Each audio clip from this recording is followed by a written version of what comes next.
Just outside of Salt Lake City, Utah, there lies a vast labyrinth of underground tunnels that have been sealed shut for almost 15 years. Once a popular attraction for cave explorers and other thrill seekers, Nutty Putty Cave is today only a tomb, the grave of a doomed explorer named John Edward Jones who got trapped inside and died in 2009. What started as a fun pre-Thanksgiving outing on November 24th quickly turned tragic when Jones, just 26 years old, took a wrong turn and got stuck in one of Nutty Putty Cave's cramped tunnels. Trapped 400 feet from the cave's entrance and 100 feet beneath the earth, Jones's every little move only made his predicament worse. He hung helplessly upside down at a 70-degree angle, a position that put great stress on his body and made every rescue attempt all the more urgent. "I really, really want to get out," Jones told the rescuers who flocked to the scene. But their succession of ideas, from using vegetable oil to ease him out of the cave, to blowing up explosives to blow their way through the cave wall, came to naught. 27 excruciating hours later, Jones perished. The stress on his body was too much, and he died from cardiac arrest. The cave was then sealed up with his body still inside, right where he died, and it hasn't been opened to this day. You're listening to History Uncovered, brought to you by the digital publisher All That's Interesting, where we explore the uncharted corners of the natural world and the world past. I'm All That's Interesting staff writer Kalina Fraga. And I'm All That's Interesting staff writer Austin Harvey. Today we'll be discussing the harrowing story of John Jones' death inside Nutty Putty Cave.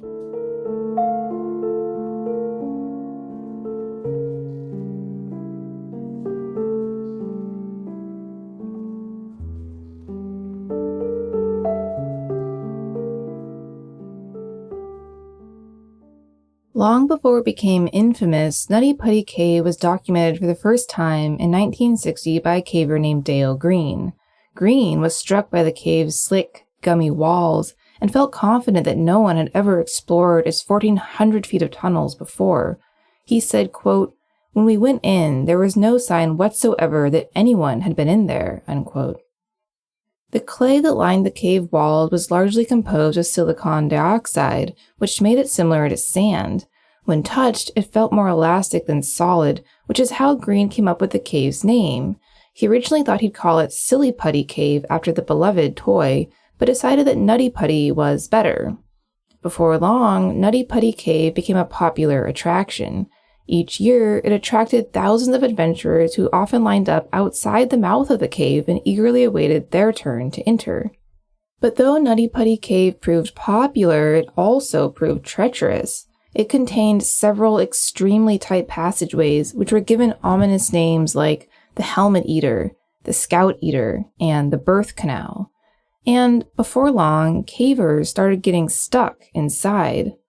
Between 1999 and 2004, 6 different people got trapped in the cave's labyrinth of narrow, slippery tunnels, which necessitated difficult rescue missions that left the local sheriff's office exasperated.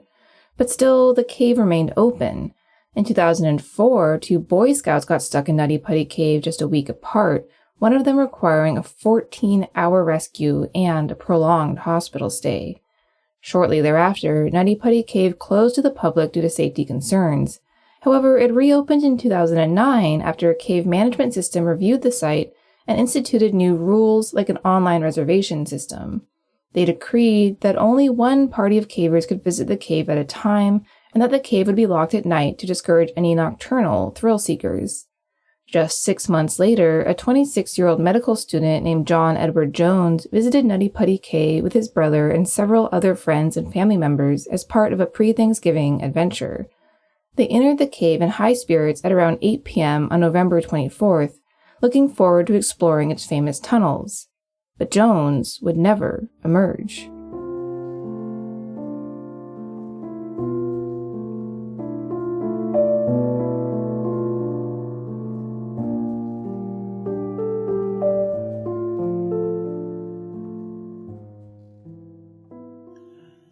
The Jones family were regular spelunkers, often taking group trips to do cave expeditions across Utah. It was only natural then that John Jones and his brother Josh fell in love with the sport as boys. This love carried into adulthood, and the two brothers found themselves eager to explore one of Utah's most popular caves, Nutty Putty, on that fateful day just before Thanksgiving in 2009.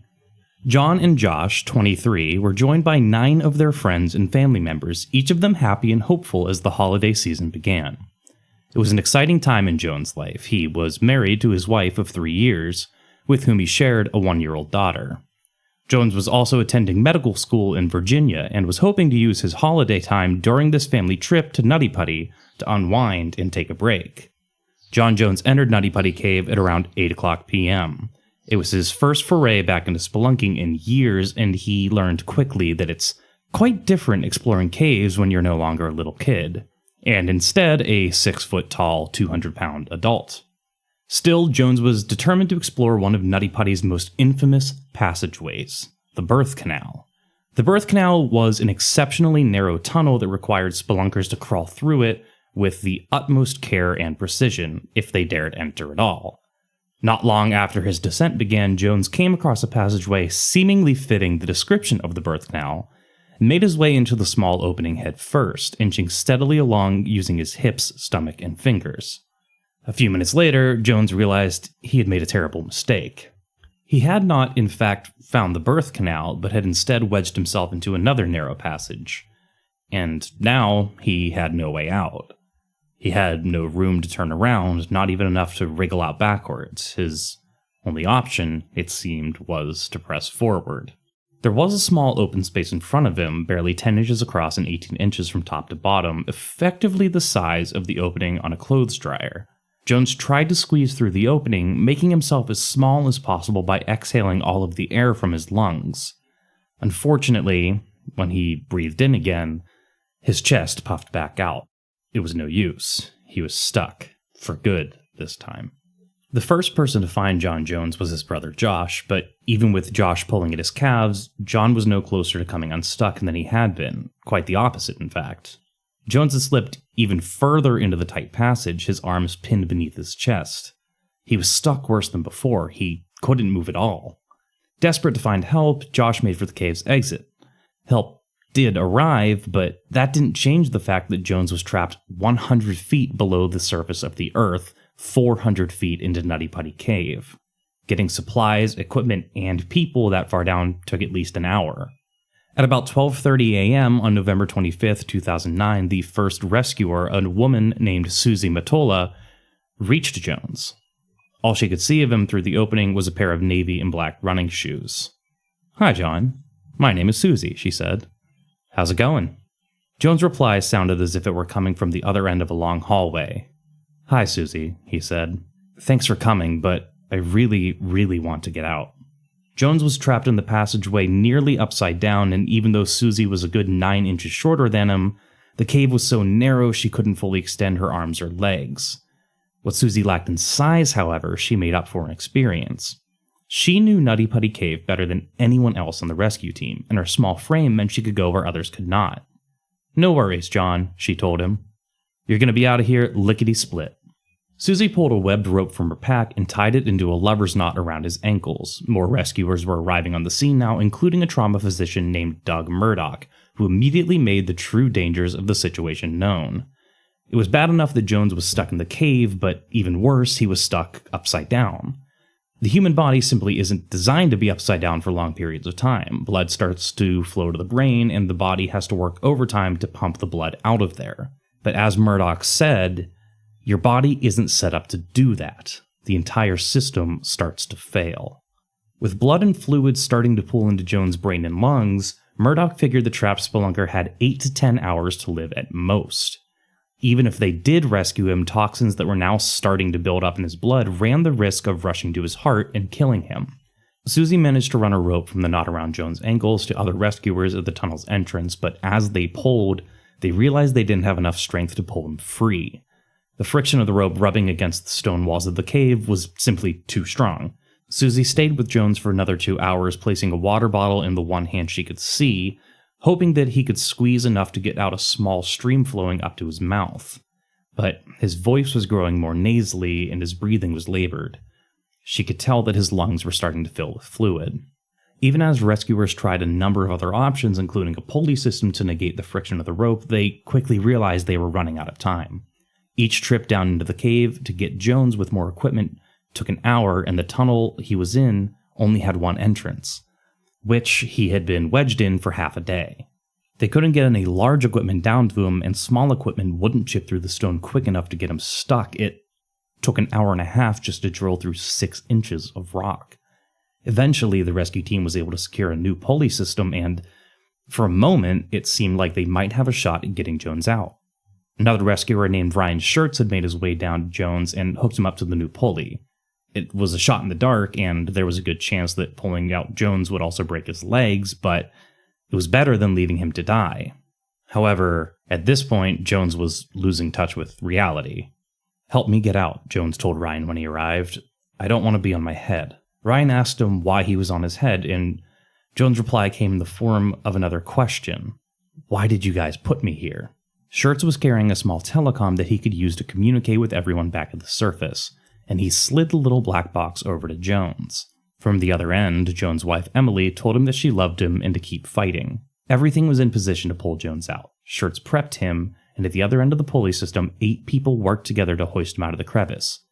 To Schertz's surprise, Jones' body actually started to come free. Against all odds, they might actually be able to save him. Then, everything suddenly went dark. Schertz let out a scream and lost consciousness. When he came to, his jaw was searing with pain and he was covered in blood. The pressure of Jones' body and the crew's pulling had caused a stone arch to shatter. The rope tied around it broke and a metal carabiner went flying into Schertz's face. And with nothing to hold him up, Jones slid back into the crevice once again, landing on his head. Schertz told Jones he had to get out because he was bleeding and that somebody else would come to get him. Schertz's father, Dave, had been one of the rescuers operating the pulley, and he swapped in for his son. When Dave Schertz reached Jones, he had resigned himself to his fate. "I'm going to die right here," he said. "I'm not going to come out of here, am I?" Dave Schertz stayed with Jones for another few hours, and then another rescuer, Brandon Kowalis, crawled through the tunnels to help him. He, like Ryan Schertz, brought a telecom with him so that Emily could speak to John. She told him, "I know you've been pushing so hard for so long. Why don't you rest for a minute and take a break, and then you can push again?" John Jones never heard her words. He was already unconscious, and he never woke up. Just before midnight on November 25th, a paramedic crawled into the cave and pronounced John Jones dead. Officially, it was cardiac arrest that took his life. In the aftermath of the tragedy, with John Jones' body still inside, Nutty Putty Cave was permanently sealed. Now it serves as a natural memorial and John Jones' grave.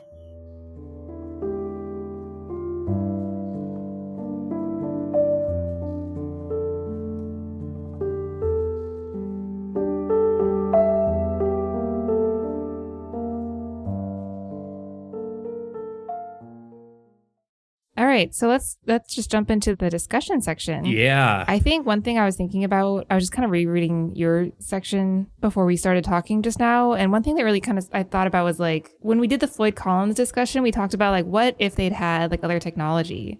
Oh, and like right. it just to remind anyone who didn't listen to that one, but Floyd Collins was another cave explorer who got trapped and died in a cave, but in like 1920. Yeah, I mean, it was like 100 years roughly before this one. Yeah. And one thing we talked about was like, well, if they'd had other technology, could they have gotten him out? And we were like, probably, like, yeah. But this seems to suggest that it's a bit more complicated than that. It definitely is, though John Jones was a lot deeper and wedged himself in like a much more precarious way. Yeah. Because Floyd Collins, it was just his foot was stuck under a rock. So like theoretically, if they could just move that top rock, he would have been fine. Mm-hmm. But John Jones is like, it's so like, as I was reading it and trying to like remember or like trying to like paint a mental picture of how he was, I like kept forgetting that he was basically upside down the entire time.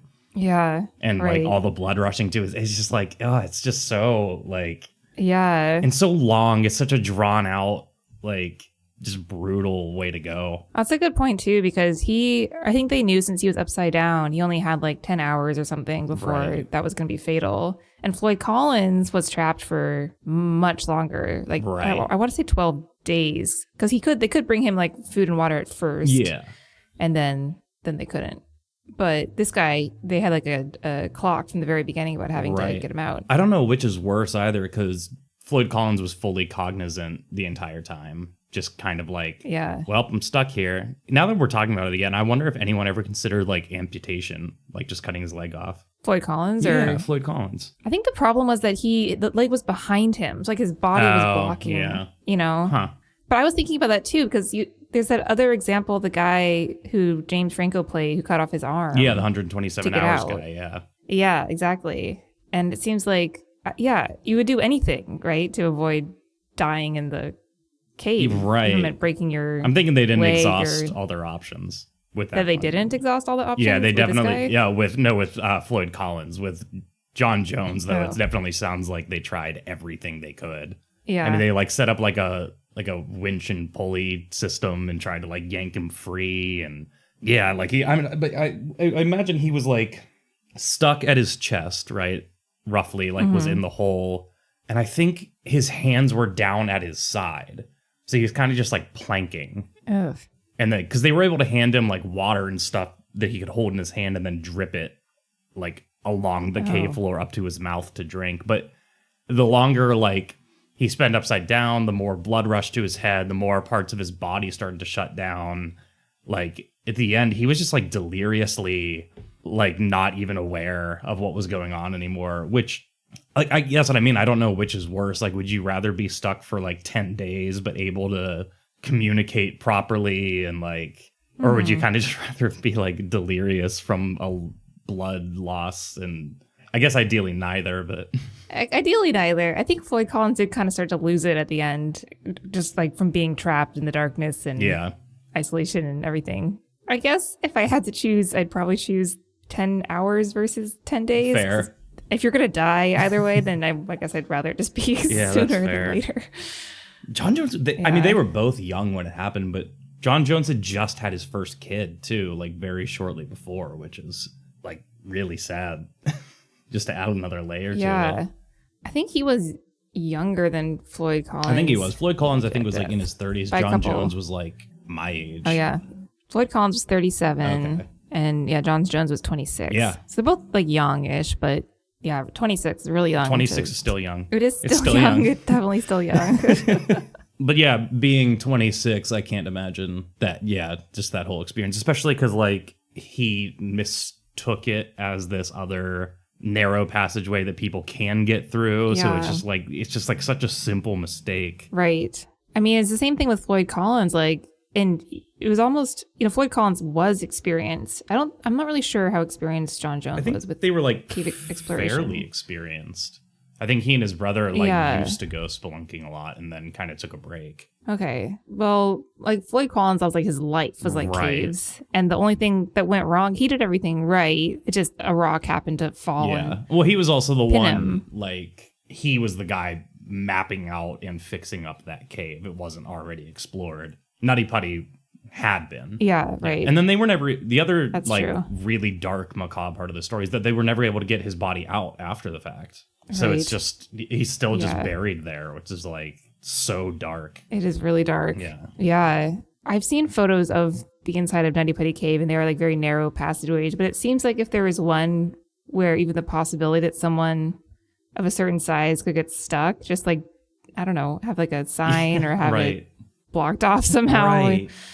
Yeah. It's not like it shouldn't be an at your own risk sort of thing. If it's like a place that is mapped and like visitable.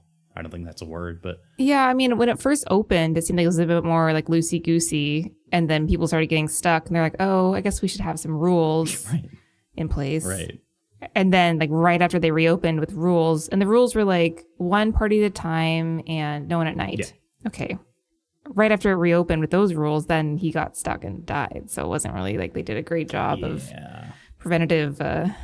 Yeah, there's just a lot to think about with it because what was it? 100 feet below the surface, 400 feet into the cave. Every trip, even like to get different people in there, took upwards of like an hour, I think, which is just like, I mean, like you said, there's already a ticking clock, and then even just getting equipment down and back and forth is like eating away at so much time. Right. Yeah. It makes me think again of Floyd Collins, and like people would go into the cave and I don't know why they couldn't, I guess it was difficult to carry lanterns, but they couldn't carry lanterns and it was so dark. And people would like lose their minds sort of. Like the guy went in for 15 minutes and he came out and was like, I was in there for 4 hours. And they were like, no, you weren't. Right. It's just 15 minutes. And I guess the Nutty Putty rescuers were better equipped in that way, but yeah, definitely a laborious process to try to crawl down. The worst part of the story for me is they almost got him, and then like tension in the rope caused an issue, or it like snapped or came free or whatever it was. It's just like that was like their Hail Mary attempt, and like the amount, like how defeating that must be, and the fact that him and like his wife was talking to him like right up to the very end. It's just like it's so tragic. It's almost made more tragic because of all of the technology at play.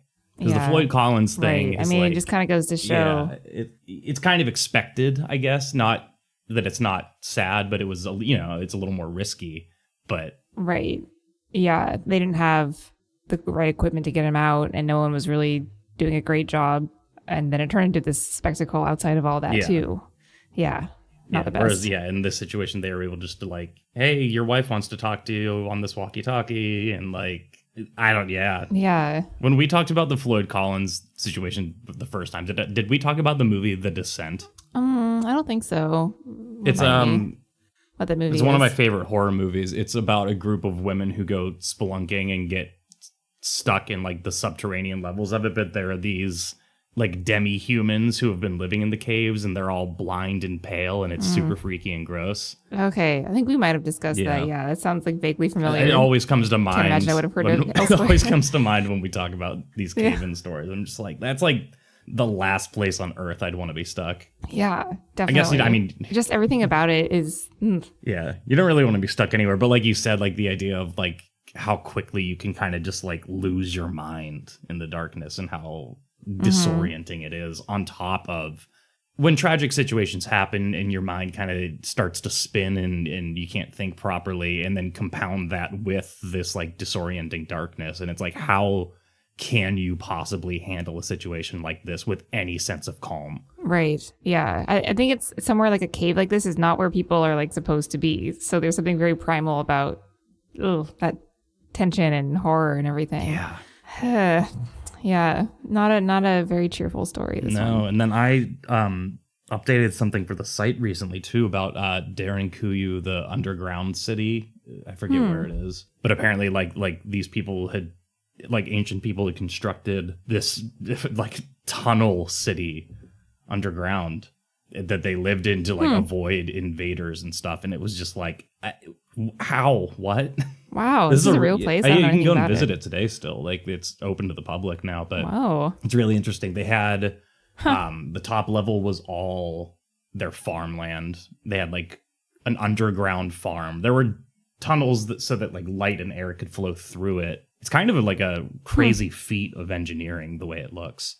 But they had the cows and stuff on the top level so that the smell would stay surface level. Yeah, they had like a church on the lowest level, various living areas, like an underground school. Wow. It's crazy. Gosh, it sounds like something from Star Trek, which I'm pretty sure it has been on Star Trek. But I just can't imagine living that way. That's insane. Yeah.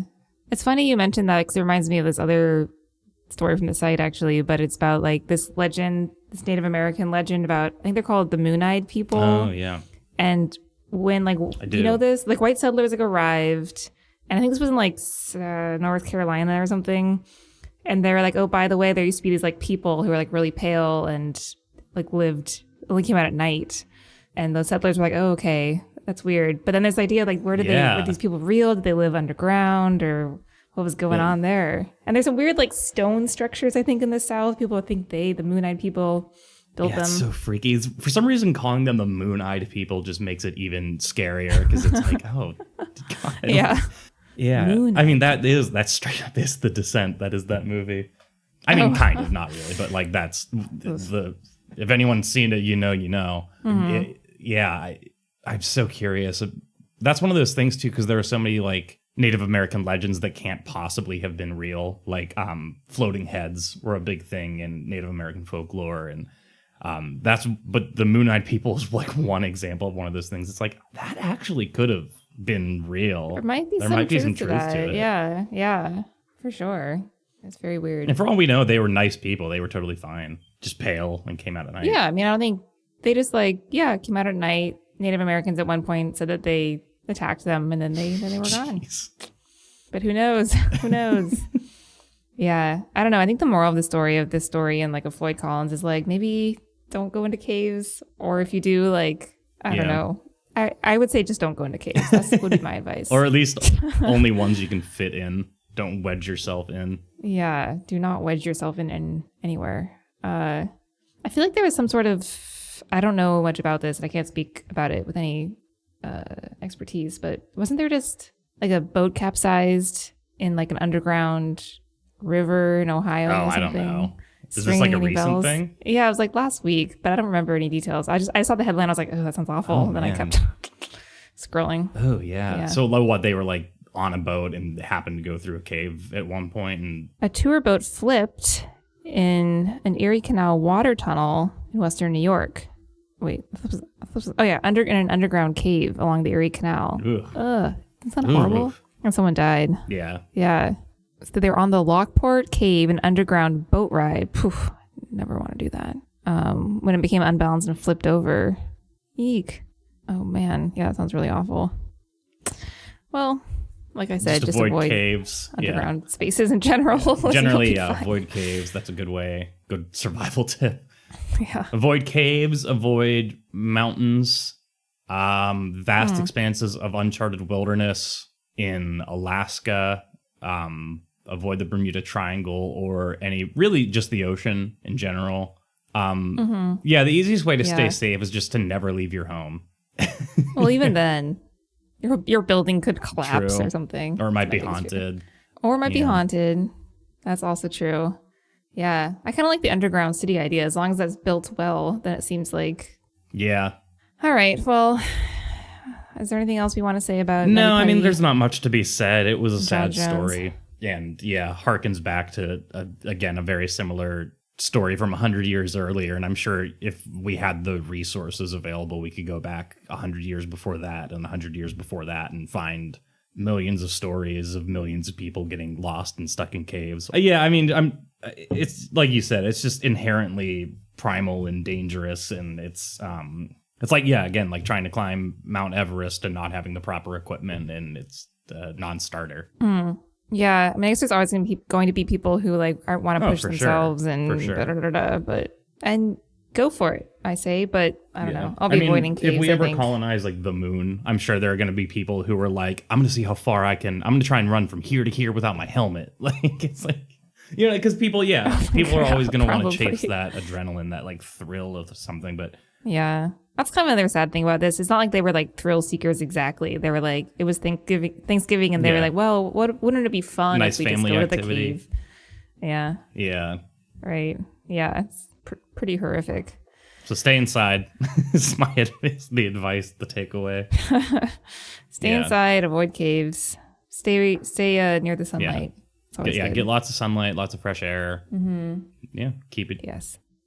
And that's the health bulletin from ATI. Get plenty of fresh air.